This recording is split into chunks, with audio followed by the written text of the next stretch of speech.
जैकोबाबाद में अमीर जमात इस्लामी हाजी दीदार अली लाशारी ने आज़ाद मीडिया के नुमाइंदगान से बातचीत करते हुए अपने एक बयान में कहा है कि लॉकडाउन की वजह से रोज़ाना दिहाड़ीदार मजदूर तबका ख़ासतौर पर रेडी रक्शे वाले मुतासर हुए हैं। जमात इस्लामी अल खिदमत फाउंडेशन पूरे मुल्क की तरह जैकोबाद के ज़िले में भी तहसील मुबारकपुर, राजापुर और जैकोबाद के मुख्तलिफ वार्ड्स में मुस्तकीन के घर घर जाकर इमदादी फराहमी को यकीनी बनाने में हर अव्वल दस्ते का काम कर रही है। इन्होंने मज़ीद कहा है कि हमने अभी तक जो काम किया है और इससे बढ़कर जमात इस्लामी और अल खिदमत फाउंडेशन के प्लेटफार्म से मुस्तकीन के घरों तक पहुँचकर राशन की फराहमी को इंशाअल्लाह यकीनी बनाएंगे।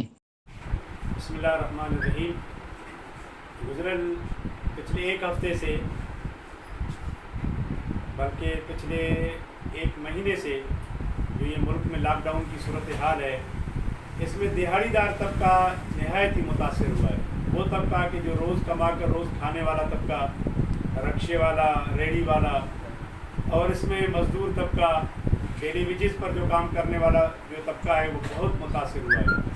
तो इस दौरान हमने जमात इस्लामी और अल खिदमत फाउंडेशन के प्लेटफॉर्म से पहले दिन से ही, जब से ये लॉकडाउन का आगाज़ हुआ पूरे मुल्क के अंदर, अल खिदमत फाउंडेशन और जमात इस्लामी ने पूरे मुल्क की तरह डिस्ट्रिक्ट जैकोबाद में भी रिलीफ के काम का आगाज़ किया। हमने अपने तहसील ठुल में, मुबारकपुर में और जैकोबाद सिटी में जो है, यहाँ पर हमारा तरीक़ेकार ये रहता था कि दिन में हम जाकर मुख्तलिफ़ महलों में हमारी जो अल खिदमत की खिदमत कमेटियाँ हैं और जमात इस्लामी के वॉलंटियर्स हजरात। इन्होंने जैकोबाद की DCO से मुतालबा करते हुए कहा है कि लॉकडाउन से मुतासर होने वाली ख़ानदानों के घरों तक राशन की तरसील को यकीनी बनाया जाए। सेहत के हवाले से सीनियर डॉक्टर सिविल अस्पताल जैकोबाद रामचंद का कहना है कि इस वबा से बचने का वाहिद हल एहतियात है, क्योंकि इसके लिए कोई मेडिसन दरियाफ्त नहीं हुई और इंतज़ामिया ने अच्छे इक़दाम उठाए हैं। मज़ीद बहुत जल्द 100 बेड्स पर मुश्तमिल आइसोलेशन वार्ड कायम की जाएगी।